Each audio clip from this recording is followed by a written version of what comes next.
No one had ever told me that was possible in music. That's the kind of stuff you see, like for an exercise course, lose 50 pounds in my 6-month program. You're like, are you serious?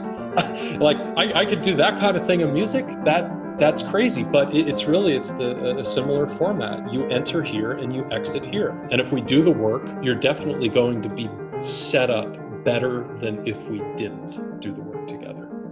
Hey everybody, this is Chris from honestypill.com. You're listening to episode 2 of the Honesty Pill podcast. This season on the show, I'll be talking to innovative musician entrepreneurs who've created new ways of performing, new ways of teaching, and new ways of serving their audiences. Today's guest is a Chicago area bassist and educator, Trevor Jones, equally at home in the concert hall as an orchestral musician or in the theater playing over 30 productions as the house bassist at Chicago's Marriott Theater. And if that's not enough, he's also the bassist and co-writer for the alt-funk band Molehill. Definitely want to hear more about that. So in addition to everything else I just said, Trevor is a great example of another musician putting his 10,000-hour skills to work by creating a business and a program called the Scholarship Roadmap, which helps guide music students through the insanely confusing application process for conservatory or music school, finding the right teacher, and navigating all of those challenges. We're going to cover all of that in today's episode. Trevor has some great insights into what it takes to make the leap and start doing something new, so you won't want to miss this one. I really hope you enjoy this conversation with Trevor Jones. Let's dig in. Thanks for being here, Trevor. I've been actually wanting to have this conversation with the mics running with you for a long time. And we're going to talk about the many hats that you wear in a minute. But I just wanted to set a little background. What made you choose the bass? Oh, my. Well, ironically enough, I started out on cornet. And I was so bad at it. I think I think it was almost I instantly gave up. I remember I didn't like the smell of it. There is something about that really bugged me. Well, my mom plays horn, so it was the valve oil, whatever. So I started on piano, then cornet, and then my dad plays bass, but he doesn't play double bass. He plays bass guitar. However, I can't remember if that actually influenced me to do it, but I remember the elementary orchestra teacher said to my mom and dad, "Hey, would Trevor be interested in playing bass?" And I was 12, so in 6th grade, I went in. I didn't even know how to count measures of rest at that point. And I went into the first orchestra rehearsal, and as soon as I saw the baton come down, I started playing. And then my very nice elementary teacher put her hand up while she kept conducting and said, "Not yet, not yet." And I came in, 8 bars later or whatever. And there's something about it. It's the sound, but it's also the function within the context of an ensemble that fits my personality really well. At least that's been my own self-narrative. But obviously just the sound of it, the feeling of those low frequencies against your body when you're playing upright. And then maybe there was also something about the flexibility of seeing bass guitarists and double bassists playing all these different types of music, because I'm into so many different types of music. I think that was also an attractive aspect of it.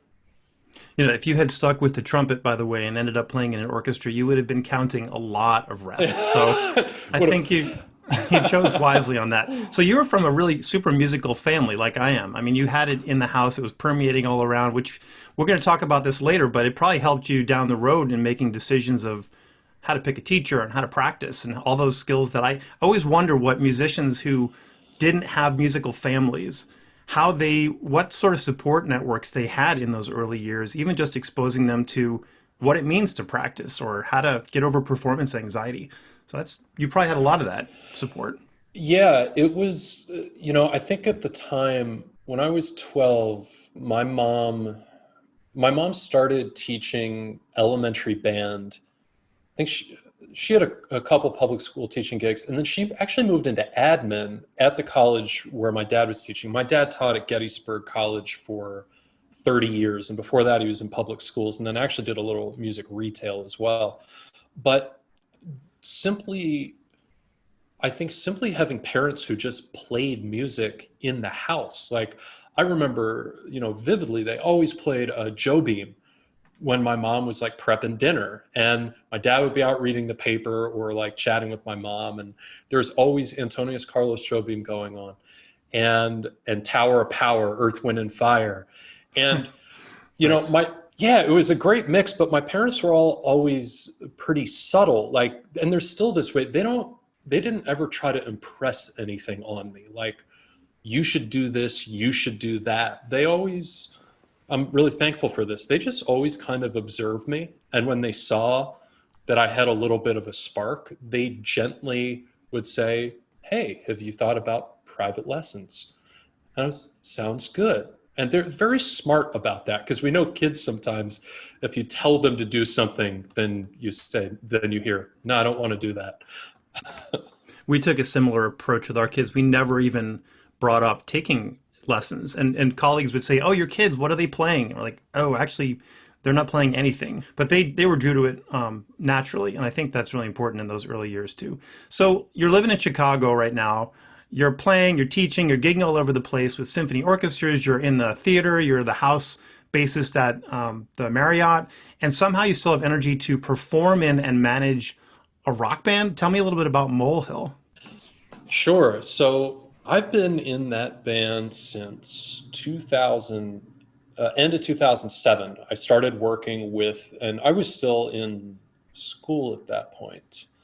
I started working with the lead singer, Peter, and I've always I was in a band in high school. I was in a 10-piece horn band in college. Like we, play bar and club gigs, and, cut Sly and, JB and Tower Power and Paul Simon, everything.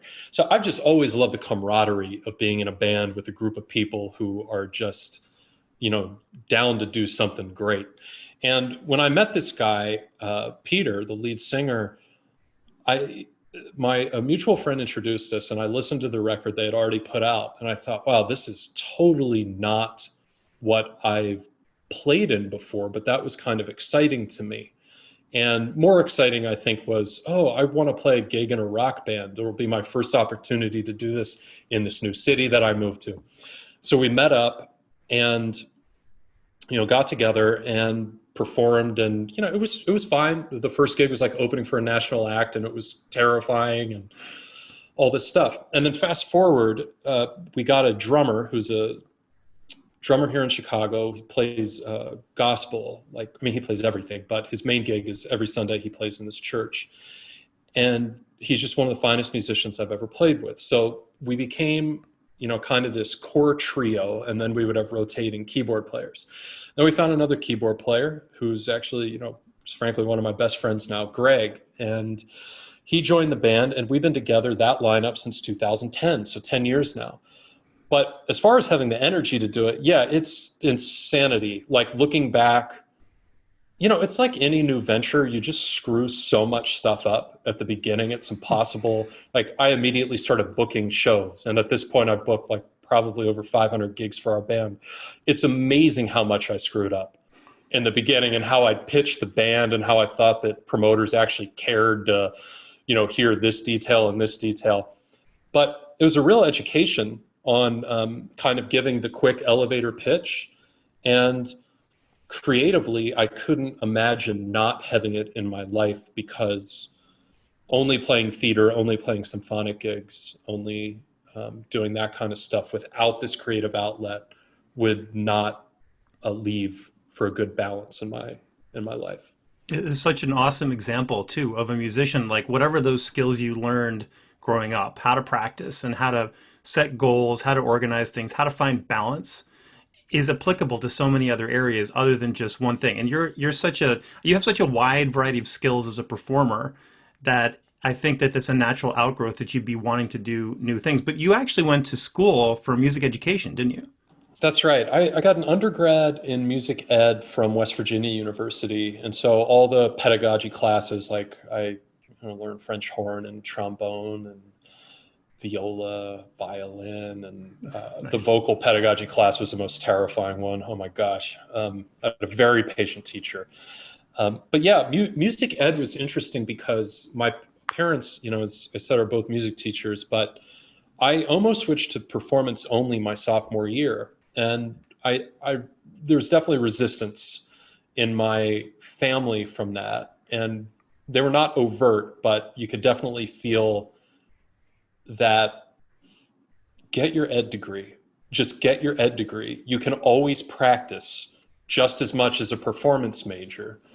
And so I just decided to finish it out. And, you know, when I look back on it, like, who cares? I'm so happy that I did it. It certainly helped me right out of the gates of my graduate degree when I just started teaching privately. I already had these kind of concepts drilled in. Hadn't practiced them very much, but I at least had these concepts. And then of course, professionally, that ed degree has definitely helped me land some gigs. So I'm in the same boat as you. My undergrad was music ed. I did a double music ed and performance, and I think it's so important that performers teach and teachers perform, because it creates a synergy, and it really informs how you teach. And it's certainly good to remember what it feels like to walk out in front of a room full of people and demonstrate that too. So I'm always surprised at how many musicians that I work with in professional orchestras who just have never had any formal education training, even though most of them teach, right? Because people want to do what they do. And I feel like I'm so much more prepared to work with other human beings from that music ed degree. And by the way, for me, it was oboe tech, 8 a.m. Oh my gosh. Monday, Wednesday, Friday. And it was absolutely brutal. I don't know if you've ever played the oboe, or if anyone listening has ever played an oboe. It's basically a painful experience. I don't know if oboe players experience that too, but for me, I felt like my head was going to explode. And I play the trumpet, which has plenty of back pressure too. So we all have those little moments, don't we, with music ed degrees? Oh my gosh, yeah. So would you say that there was one particular teacher for your own study along the way? It could be a bass teacher or a general music teacher, music theory, who you really clicked with. Yeah, I mean, both of my principal bass teachers, Andy Cohn at West Virginia and then Rob Cassinger at DePaul, wildly different teachers, but I just found so much in both of their approaches. As far as, I'm trying to think here, as far as other teachers, I had, funny enough, I had two teachers in undergrad who were very, let's just say they had a lot of students, I think, who didn't like them. Or I should say didn't like their classes. It's too personal to say didn't like them. Didn't like the way they conducted their classes. They were really hard. They were just like very challenging. They were demanding. I mean, my theory class, like the keyboard skills in themselves, with this professor, they were like legendary in the School of Music. And he set a timer next to you, and you had to play through all of these different exercises. Now, however, there was something about him that just those demands forced you to say, I have to do this in this amount of time. It's actually a really clear place that we're going. And I guess in some ways, having a clear directive like that has a decent amount of pressure attached to it is a really great training for, in my case, what I'm doing right now, performance-wise, playing in theater, but really in all of music, because you get clear directives all the time, and then you just got to execute. That's what it is. And then the other teacher, music history, I actually wrote him a message a couple of years after I graduated, and I just said, I never appreciated enough some of the lessons that I took from your class. Like he did this lecture on Beethoven 9 that was 45 minutes. Somehow he can change your life, his passion for the history of it. And then he also did the other lesson I remember so well. He did a class on the history of the banjo in the US. And, I always assumed the banjo was, hillbilly. I grew up in Pennsylvania, so I'm very close to Appalachian Mountains. And I assumed it was that. And how wrong could I have been about the origins of the banjo in this country? And he was he had lesson after lesson, lecture after lecture like that. And it was just very, obviously I still remember them. So that's amazing. It's important to have teachers that are a good fit for you. And I mean, I have a few too. And one of the ones that you just reminded me of was my conservatory wind band conductor, Frank Battisti at NEC in Boston. He was the person I can say clearly imprinted on me this schedule and organization and how to maximize your rehearsal time. His board used to say things like, 9 to 9:05 tuning, 9:05 to 9:12 woodwinds, letter B through X or whatever, brass. I mean, it's down to like 10:09. He had multicolored. Everyone thought it was a joke, but he would run that rehearsal like a Swiss watch. And if you watched his technique, he would get into a problem, he would solve it, he would arc it and complete it right at like 10:09, which nobody understands how he did that. He didn't have a stopwatch going. So I was in awe of that management of time, which is probably why I'm so sort of, I'm definitely somebody who lives by calendar blocking. And I posted a picture of my calendar in a group that I work with recently, and someone said it gave them heart palpitations to see my schedule. But for me, it's like the more organized you can be, the more freedom you actually get. Because like you and many other musicians right now, I'm creating other things. And I want to make sure I give those things real time, but also find some balance. So Sure.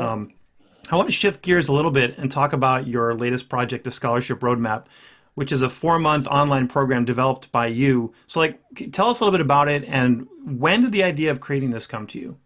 Sure. The program's, at least timeline-wise, has switched up a little. It's a little bit more open. I've found, that students just need, different lengths of support.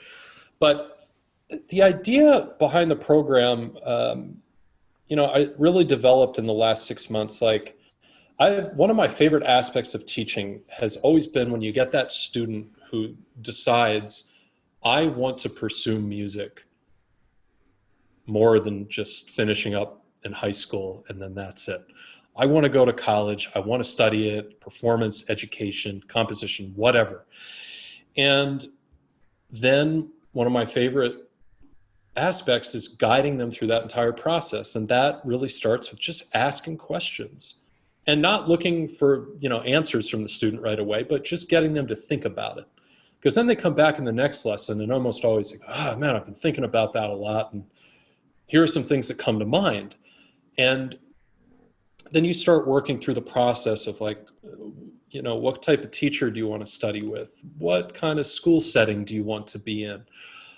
What's your parents, without, being too invasive, what's your financial situation? Are you actually able to afford X amount a year? Because I also want to work with you and make sure that you're not going to go into a ton of debt, because every musician now goes, just don't go into debt, whatever you do. Yep. And there's something about that process that I just enjoy so much, because student musicians, let me start here. It's rare, I have friends that have told me over the years, it's so cool how you're still so passionate about something that you were passionate about when you were like 12. And I say, yeah, I just don't know what else I'd do. But there are also, as we know, so many questions that come up with that. And my ultimate goal is to be able to help the student think for themselves and think about what they want out of their own education and ultimately out of their own career. And I find once they start thinking about that more actively, and they're not just going to music school because I guess that's what I should do, but thinking, I want to go to music school, but I also want a teacher like this. I want to come out with these skills. So then we start looking at curriculums. Are these curriculums going to provide you with courses and opportunities that you want? And it makes them so much more proactive in their education. So when they leave, they don't go, well, I have $150K in debt now, and I didn't even get to take the classes that I wanted to take. What could be worse than that? So, yeah. And they're not even prepared to go out and get a job in their chosen field, most likely. That's been my experience too. Let me ask you to unpack a reaction that I know I've seen a lot. It wasn't in my situation because my parents are really supportive of me going to music school. But what are you hearing when kids are saying, Mom, Dad, I want to be a music major? I've been really fortunate. Most students and parents that I've worked with the parents are actually very supportive. And I think at least on the surface open-minded about this, but they're definitely inquisitive. And what really it falls into one category. They are, and reasonably so. They want to know, when my kid graduates from college, are they going to be able to have the skills to make enough money to pay rent and, in some cases pay off student loans, throw money into a retirement account, all the things. Totally reasonable thing to ask. I can't solve that problem for them, but I typically like to bring up a few points, which is, what is the cost to your child's future if they pursue something that they absolutely have no interest in? And I'm going to pick on a degree here, but say business. Just go into business. Okay, why? They don't even like business. So that seems like a strange thing to do, to push them into something they don't want to do. And then also, I like to try to highlight the types of skills that you are able to learn as a music major. And one of the most important skills is the ability to synthesize an enormous amount of information and then make something of that. And in our case, as performers, is a performance. And simply having the ability to synthesize a lot of information is a skill that you can take to anything. And so those are a couple of the places that I like to start with, and I like to see what kind of reaction that brings up. But if they're looking for me to pitch them and make them believe, I can't convince anyone of that. That is to come from within. So what's the point of a music degree? I mean, why would anyone want to do that? And I'm sort of being devil's advocate because I did that, but I think a lot of people listening might not actually know what the answer to that question is, or certainly mom and dad are wondering, how is my kid going to pay the bills being a musician? Because we all know about the starving artist stereotype and how it's almost romanticized to, get out of school in debt and under pressure and be crushed by stress, which is a great motivator. And I feel like for me, it's a lot easier to be creative when there's food in the pantry. Absolutely. Well, I'd first say that our education system in general is obsessed with the idea. It's like the industrial education system, and it's built on the idea of compliance, where you go to school, you get a degree, and then you get a job in a company, and you ride that out until it's over. And if that's what you want to do, I highly suggest that you maybe don't become a performer. If that's what you want, that a linear path, a straight line from exit from conservatory, music school, whatever, to job, that happens to an incredibly small amount of people. So what I would be focusing on is, how are you building your skill sets? And then thinking about, are these skills worth something to somebody? And they absolutely are. I mean, I have watched, if you want to get specific about numbers, which I think parents would love, I have watched 2 colleagues do 2 launches in the last couple months that have brought in 6 figures in a couple weeks. And of course, these are going to be 6 figures over a period of time, 6 months, but they just did that. Now, did they have to build a platform and build an audience? Yeah, they did. Absolutely. You don't come out of school and just like plop down and make this. There's going to be some struggling.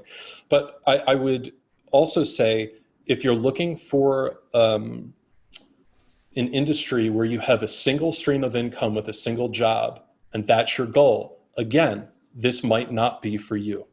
It just, and frankly, in music, that I don't think that's a healthy way to look at it at all. I think you really limit yourself. And then also, if that thing doesn't work out, you just see people quit. So that's a lot to think about, but I don't have the answer for you. I don't have the answer for you that there's going to be this job waiting for you. But I'd also say, like, think of some other industry. Like, do you have a job waiting for you in architecture? Do you have a job waiting for you? Like, I could go down the line of all of these. So I still think fundamentally, get a good education. Just get a good education, and it doesn't have to be at a major conservatory. So. Totally. Oh, I agree with that so much. And the thing about the architecture example is if you did go that path, when you did graduate, there would be a wide array of other jobs within that field that you could still apply for at an intern level or an apprentice level, still going towards that end game. Where musicians, it's very binary. If you go to Juilliard and you're a violist and you graduate, you either get into a chamber group or an orchestra or you don't. And those, it's like zeros and ones. And we've even seen this now for anyone listening to this in the future. We're recording during the time of the COVID pandemic. And even if you do become successful, even at the highest levels, you're in the Met, you're in the New York Phil, you're in the LA Phil, you can still find yourself wondering, how am I going to put my skills to work in something different right now? Because what I thought I was going to be doing this year has changed so much.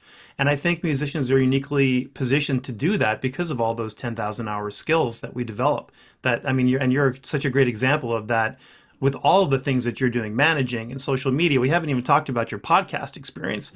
And now you're creating your own business on top of it. So I think it's a really big takeaway for both music students going into school and then envisioning what happens when you get out is, what am I going to pick up in these 4 or 2 years or 6 years of school that I can then use to create advocacy for what I'm doing in a wide range of areas? I don't see that a lot. I'm seeing it more as we move on from our broken models of how our music industry works, but it's definitely not the norm. Yeah, absolutely. I also think a lot of the thought is it always has gatekeepers in mind, whether that's an audition committee in an orchestra or a contractor in a city. And there's certainly really great gigs through those means, but there's always more supply than demand. So it just begs the question, if when I started in the band, one of the first things you notice is, oh my God, there are a lot of bands in Chicago. How am I going to differentiate my band when I pitch them to a promoter? Why me to the promoter? And we would get called for some gigs and not get called for other gigs, and that's just how it works. But you have to build some sort of thick skin about people saying no to your thing. And I think a lot of times in music school we get obsessed with it's a score on a jury or what chair we won in the orchestra. And as soon as that slows down, people, especially who are performing at a high level, when they stop getting that feedback, it's like, oh my God, has everything gone wrong? What do I do now? I've never had someone say no before. And that can be a huge hurdle for people to overcome. And that's why people don't make it more than 5 years out of music school. Less people make it 10 years, less make it 15, less make it 20. And when you're in a freelance scene like Chicago, after so many years, you're like, dang, I just kind of see the same people around all the time. Oh my God, that's such a good point. And you know what too about hearing the word no is, likely if you do go to music school, you were probably one of the kids who was in the top echelon of your high school band program. You were probably the best flute player in the band, right? Or the orchestra. And you probably made it into all the competitions and the all states and all that stuff. And you probably got into at least 1 or 2 of the schools that you wanted to. And if you're orchestrally bound and you get out and you take your first 1 to 10 to 20 to more auditions, you are going to hear no a lot. In fact, the only way to figure it out, as with anything, is to fail up and to fail often. That's how you learn how this stuff works. So, yes lives in the land of no, definitely in the audition space, definitely in the business space, applications for schools, possibly. That's a good question for you, because applying to music school is not an evergreen process, right? You sort of have to line up your ducks in a row and then take your best shot. And so you can't really learn by the experience of screwing up an application or messing up an interview or choosing the wrong fit. In fact, I want to just read one stat really quick and then get your thoughts on that. So there are roughly 4,634 institutions of higher ed in the United States, roughly. Of these, about 1,800 of them have degree-granting music programs. 3.7 million people are employed in all facets of higher education. So there is a lot of music education happening, right? How do you find the right fit, and why is that so hard? Yeah, huge question. The first thing I typically like to do with a student is, just figure out what they're actually really into. And, for most students, they're into performing to some degree, but some students also will say, ah, man, I really want to be a teacher, but I'm also like, a good alto sax player. So right then we have two things that we're looking at. We're looking for a great music education program.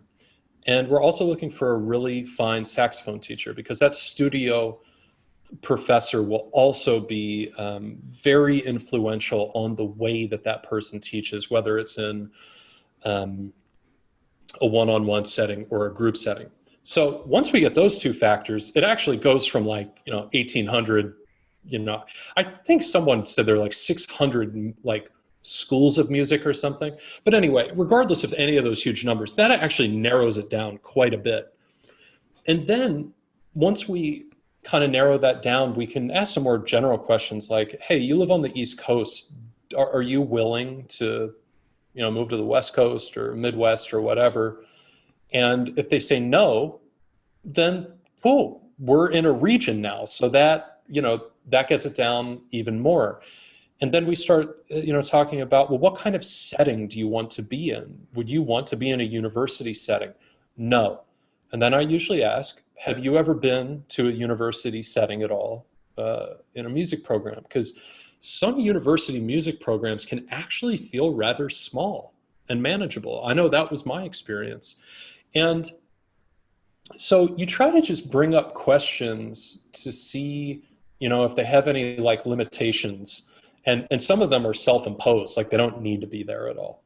And you just get them thinking about it. But starting with that teacher, school, region, and then type of school can actually get things pretty narrow, at least down to a couple dozen. And then, we try to do some deeper research into each school. And this is really student driven. I mean, I'm not doing the research and making a list for you. You have to be active in your own process here. And then what I love to do is to encourage the student to seek out interviews with teachers that they're looking to study with. And say you're a music ed, you can look for teachers with your interviews with your studio teacher. You can look for interviews with, say, the head of the music ed department. And maybe they wrote an essay for a journal or something. Google search, see what you can find. And what's really cool is if you find multiple interviews with that single person and you see that they're saying the same thing over and over in those interviews, you can really get a sense of what is important to them. And that will inform what your experience will be like with them. And if that matches up, then you need to go meet them in person. And it's so nice that there's this resource of the internet, and I'm going to age myself here that none of that was on the table when I was looking at music schools. Yeah. And I will say one other thing about the environment that's so important, and realizing that the choice of what school you go to, musician, non-musician, it doesn't matter, has such a profound impact on how you're molding, because those years are so important in your development. And I know for me, going to a university setting on a big, beautiful campus with a gym, and there was a waterfall, and it was this beautiful place to be, was perfect for my undergrad. And I don't think I would have been ready for a big city conservatory until my master's. And then flip the other side, when I went to NEC in Boston, the entire campus was basically like a metal desk in the basement of the dorm where the guard would check you in and out. And then the rest of the campus was Boston, which is, awesome, but also super overwhelming if you're not ready for that sort of dynamic. I want to talk about what we mentioned earlier. We talked about debt, going into debt to go to school, and how that impacts you as a performer, as a creative. And I know that my undergrad was state school. It was dirt cheap. I think it was $800 a semester, which was pretty sweet. And then, of course, NEC in Boston was a whole different experience. And I didn't have any of the guidance that you're talking about with the scholarship roadmap. Nobody asked me the question, what setting would you like? What kind of teacher would you want to study with? What kind of finance situation are you in? And also, it never occurred to me to ask for a scholarship or even apply for one. I just figured Okay, here's the thought, and I'm curious what your thought is on this. Most musicians, when they do say that sentence, "Mom and Dad, I want to go to music school," are hit immediately with, "That's a terrible idea. That's so crazy," and you don't get validated by most of the people you talk to. When you get accepted into a school, wow, look, I got into the conservatory. They said yes. They basically are validating me as a human being, right? You're like, wow, this gatekeeper just said I'm allowed to go be a graduate student in music. It doesn't occur to a lot of people to question, well, how much money are you going to give me? Because they're so grateful to have been validated in some way. So I went to NEC without even asking for scholarship, figuring, well, if they thought it was any good, they would have thrown some money at me. And that didn't happen at all. Yeah, so I just had an interview earlier today where I was speaking to somebody about this idea of advocating for yourself. And that can take so many forms. Late in the process, of course, you do the audition, you get your offer, and you go, oh my God, they didn't offer me any money. I still really want to go here. What do I do? Call them up. Call them up and tell them, I really want to go to school here. Be more specific than that, of course. Tell them why you want to go to school there. The teacher's amazing. Don't just say, like, I really like Massachusetts. That's awesome. Be more specific than that. But really what you're doing is you're advocating for yourself and you're telling the school why they should have you. Now, there's a dance here because a school like NEC always has, or I shouldn't say always, but likely has more candidates than slots that they can fill. However, those slots don't always get filled by the best players. They get filled by the best fit for that school. The school wants the student who is going to be in that program and ultimately, in most cases, finish that program. Because that's how they can plan financially and allocate scholarships and all of this. But more than that, it also keeps faculty happy because the faculty is loving teaching the student, and then the students loving working with the faculty, and then they leave and they have a great education. But if you don't get offered a scholarship and you really want to go to that school, you definitely need to advocate for yourself. But I also think you do need to pay attention to what signals the school is throwing at you, what signals the teacher is throwing at you. Does that teacher want to work with you? Had they actually reached out to you in any way? Have they been receptive to your emails? Because if they are just a stone wall and you can't even hear back from them, what does that say? Do they want you? Do they really need you? That's something that you should think about. But the validation part then of your comment with a school picking you, please don't get in your head about that. When you look at, for instance, who Harvard lets into their school, there is such an enormous percentage of people that are legacy. It's not because of their skills. I could go into that even more, but we won't. So with music school, I really loved, my undergrad, I was pursued by the school I ended up going to. And I was pursued by each of the schools, but that school I ended up attending, man, I just felt the love. I felt like they really wanted me there, and I loved the teacher. And so that just felt right. So advocating for yourself is a really important part of this process. And you know what you said, Chris, students, it's almost like they're trying to be too polite. This is not the time to be bashful. This is the time to put it all on the table. Because if they say no, then at least you know where you stand. If you don't even ask, then you can't know. And then you could have left 20 grand a year on the table or something. Who knows? Oh my God. I think you just gave me my intro quote right there. I hope everybody heard what you just said. That is so important. All right. I want to shift gears one more time and talk a little bit about Trevor Jones, the business musician entrepreneur, for a minute, because you have obviously created a lot of things in your life and had such a wide variety of experiences. And now you're here with this new business, the Scholarship Roadmap, which you are everywhere. Every time I turn on any social media platform, I see you doing another interview, giving another workshop. When did it occur to you that you might want to do something more than just teach or perform? Sure. Well, I'd go back to, I said earlier just about always loving the process of coaching students and in, many situations, their parents as well, through this strange terrain of finding the right music school. But it wasn't until I think I saw some other people in my orbits that were kind of, say, doing a program for a fixed amount of time. It wasn't this ongoing, you can study with me until it doesn't make sense anymore. It's like, it's a highly defined program. You're going to enter doing this, you're going to exit being able to do this, provided that you show up and do your part, of course. And here's, that like, just that model, like, forget the economics of all of it, just that model was like really attractive to me. And so I started thinking, well, what do I have to offer that could help people? And simultaneously, what do I actually enjoy doing?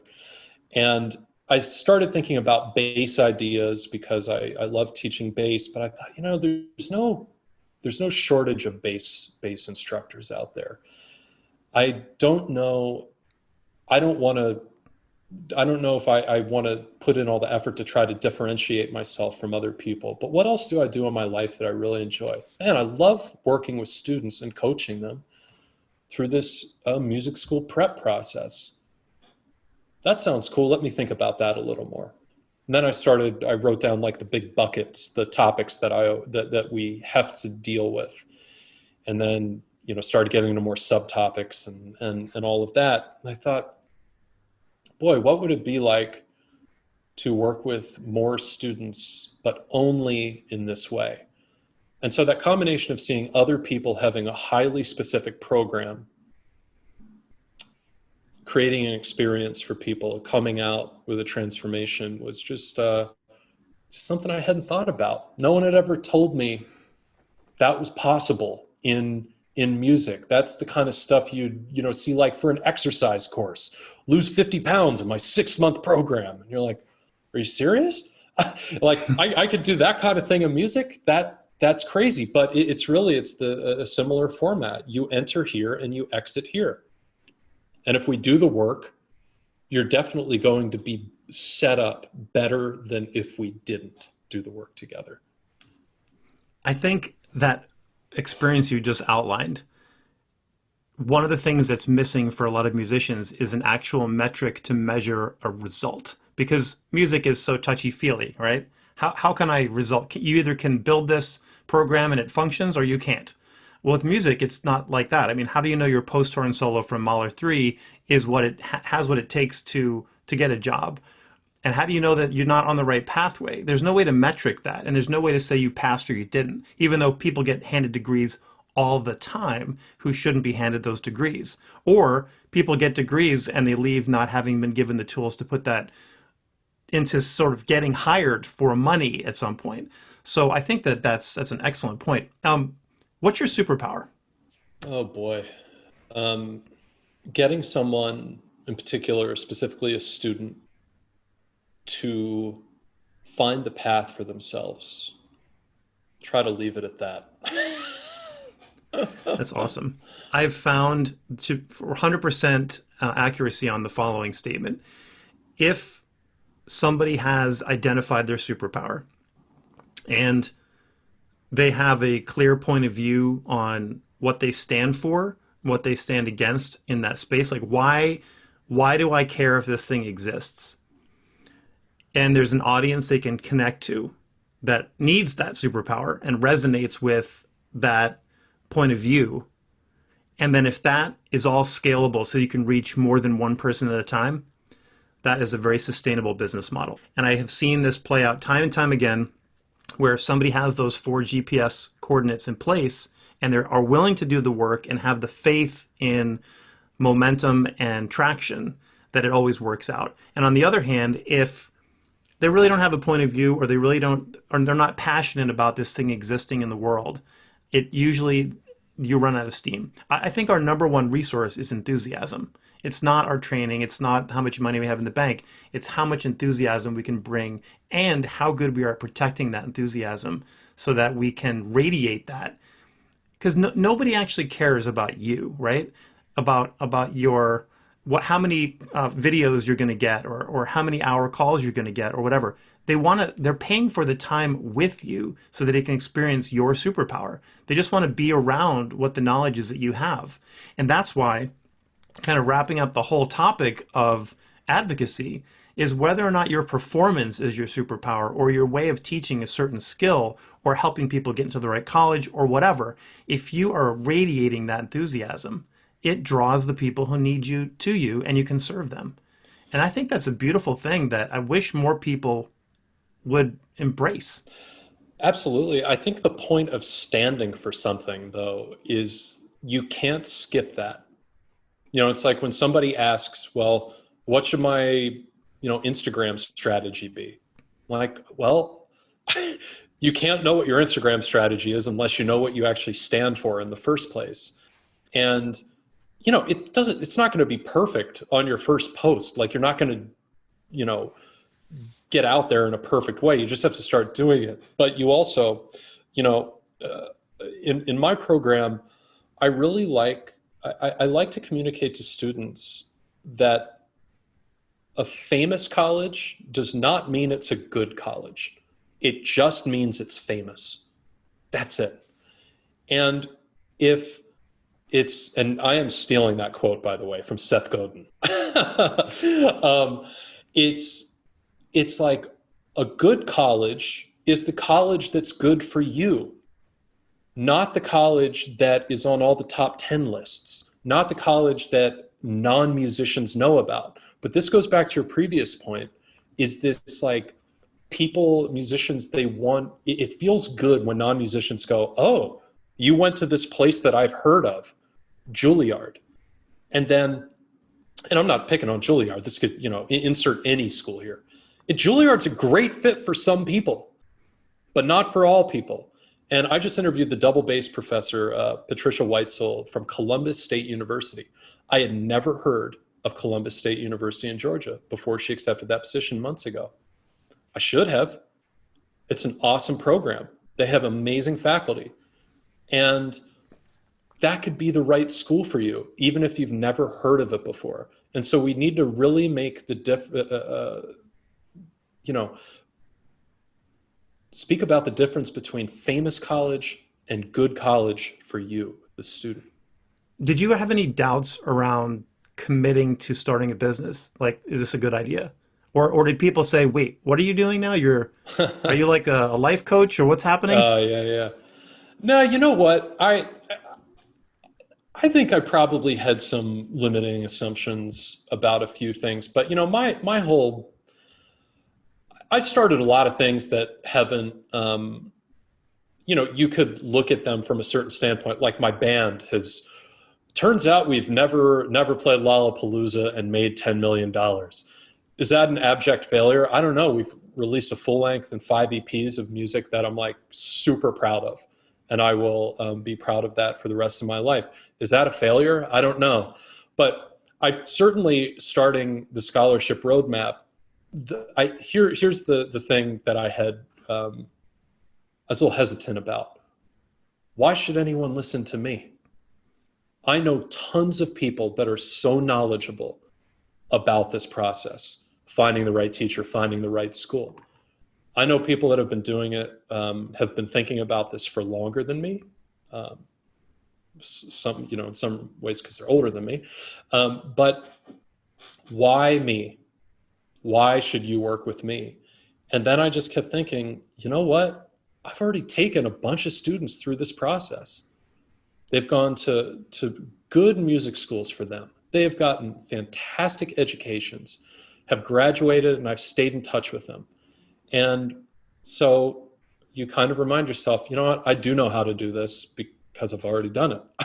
I didn't do it in a formalized way like I am now, but boy, do those two voices compete. Why me? And yes, I have done this. Yep. The imposter syndrome and the gatekeepers. That's something I think everybody who's trying to do anything big experiences sometimes. What would you say to somebody who's about to start some sort of online business that's maybe related to their skills? And the follow-up to that question is, I don't really know how to ask this because there's no way to really measure it, but how much more work has this been than you thought it was going to be? Let me lead you with that question. Yeah. Well, first of all, I think going back to figuring out what you stand for is really important. Everything starts with that. Like, I tend to get ahead of myself where I'm thinking about like social media strategy. And like I said, that doesn't even matter if you don't know what you stand for, if you don't know what you're trying to do. And then also be bold in how you say it. I have a friend who works in this space, and we were actually messaging last night, and they said, "Hey, what do you think about this? Do you think this is going to make anyone mad?" And I said, "Yeah, you could potentially change a couple words in this, and I think this would be a little more." And they responded to me and said, "I'm not worried about people getting mad." I said, "Oh, you should just keep the original draft then." And so not only did that say a lot about them, but that said a lot about me. I still tilt towards the, let's be agreeable here. Let's not ruffle any feathers. And I don't think you should do that. I think if you have conviction about something and you want to ruffle feathers, you should do that. I battle that every single day.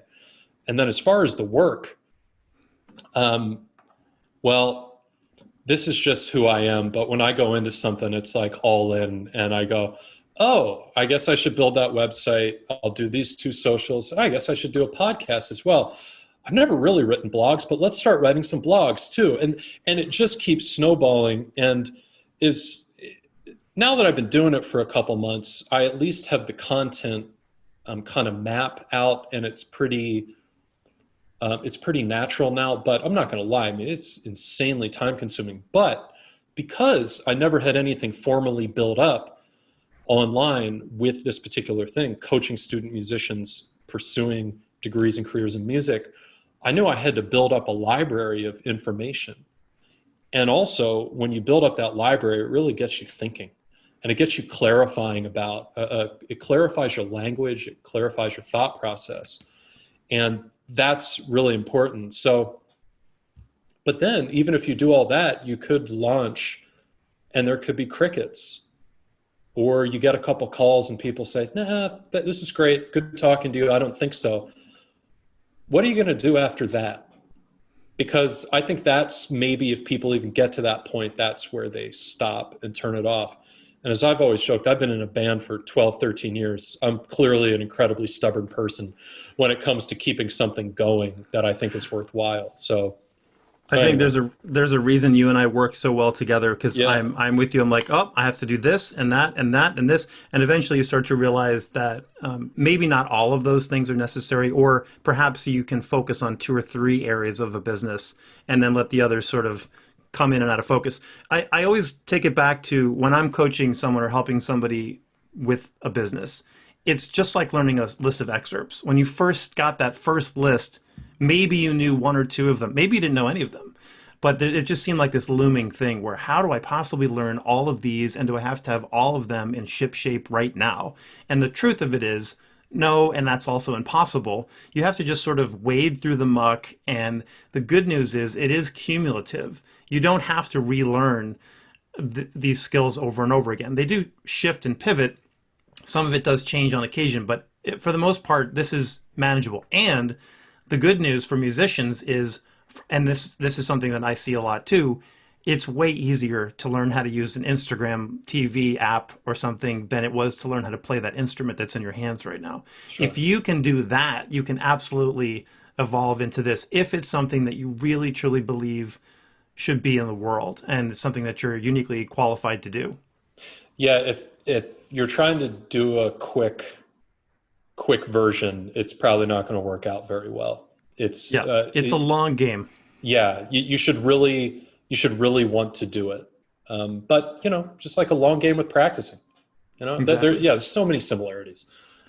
All right, we're going a little long here, so I want to Sure. end with one of my favorite questions that I like to ask musicians is, if you could go back in time to student Trevor Jones and give one piece of advice, what would that be?